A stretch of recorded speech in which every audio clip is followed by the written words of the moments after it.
We begin tonight with the Tsunami Advisory now in effect for the entire coast of Washington. This follows an 8.8 magnitude earthquake off the coast of Russia. The alert also includes the coastal areas of California, Oregon, and British Columbia. A tsunami warning is in place for parts of Alaska, Cape Mendocino, in California, and Hawaii. We have team coverage for you tonight. Meteorologist Claire Anderson is tracking the latest, but let's first start with Fox 13's Jennifer Dowling, who is live in Westport with a view of the water from above. Jennifer? That's right, Sabira. Things are calm here now. We're not expected to feel any impacts from a tsunami until around midnight. And so residents here are waiting and hoping that it really isn't that bad. The seismologist we talked to earlier today says Westport is an area of concern because it sits on the open ocean. Washington State seismologist Harold Tobin says scientists are monitoring the situation closely and analyzing data that comes in from buoys that collect information about what's happening in the ocean. He says those dark buoys, as they are called, are sending data that allows scientists to update the models. He says in Washington, the places on the open Pacific coast are of the most concern and would see the biggest impacts of any possible tsunami.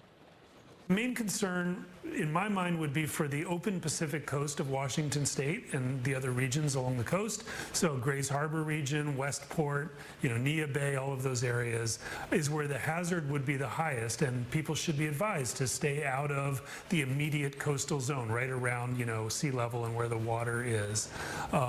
Don't go down and look for the tsunami and see if you can see it, because that is a recipe for getting washed off the rocks or something like that. Tobin says it does take time to spread across the ocean, moving at about the speed of an airline flight. Hawaii is expecting it sooner, so after more information is provided from that state, it will be fed into computer models and may give us a clearer picture about what will happen here. For now, although there is an advisory in effect, it doesn't mean that people have to evacuate. Just keep an eye on watches and warnings and stay away from the low-lying areas near the water. If you are doing something like camping on the beach, it's advised you do move now to higher ground. Now, Tobin says people should also be cautious in inland harbors and bays, because damage can be done to boats and other property, even if a resulting wave is not that high. He says places like Elliott Bay and Seattle might see higher water, but he says it's unlikely that Seattle will see any of the larger impacts. Here, residents say they're bracing for large waves and perhaps a wave about a foot high, but they're keeping an eye on those watches and warnings, as you should do as well. Washington does have sirens in place in many communities, so if you hear those sirens, Tobin says to get to higher ground and out of an evacuation zone. I'm going to toss it over to Claire in the Weather Center now for more on this tsunami situation. Claire.